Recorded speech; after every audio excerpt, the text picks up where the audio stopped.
السلام علیکم. هیله لرم چې تاسو ټول به روغ او جوړ اوسئ. په دې ویډیو کې غواړم چې تاسو ته وښیم چې څنګه کولی شو زموږ سره یو تصویر واوسي یا هم د یو څه کتاب کې کوم مشکل پیدا شي او هغه مکمل کتاب څنګه ترجمه کړلی شو. هغه مکمل عکس د همغه ځي واخلو او ترجمه یې کړو.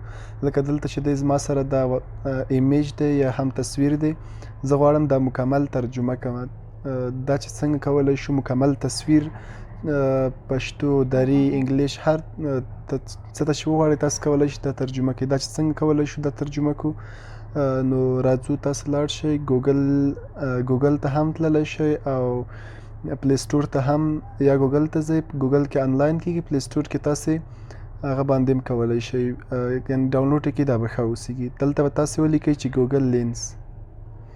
کله مو چې ګوګل لینس ولیکو، ګوګل لینس باندې به کلیک کړئ. دلته ما مخکې نه څنګه کړی، را ډاونلوډ کړی، تاسې به یې څنګه کوئ، را ډاونلوډ به یې کوئ. نو تاسې به ګوګل لینس اوپن کړئ.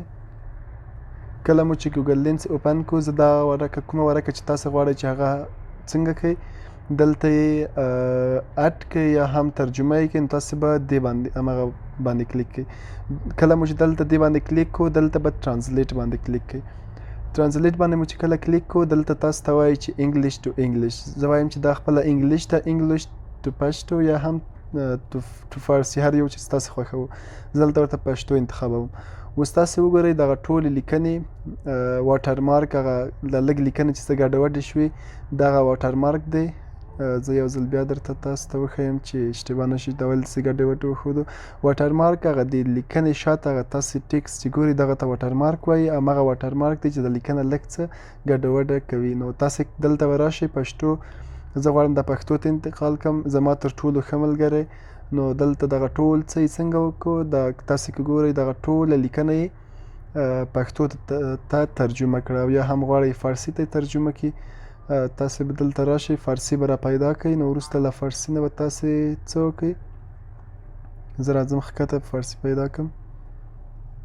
دا تر اوسه پورې ډاونلوډ نه ده. دا چې کله ډاونلوډ شي وروسته د هغې نه څنګه کېږي، دا ډاونلوډ دی. بهترین دوست من، تاسو په همدې طریقه باندې کولی شئ چې مکمل یو تصویر چې هغه په انګلیسي باندې وي، هره ژبه باندې وي، نو تاسو څنګه کولی شئ بلې ژبې ته یې داسې په اسانۍ سره تبدیلولی شئ.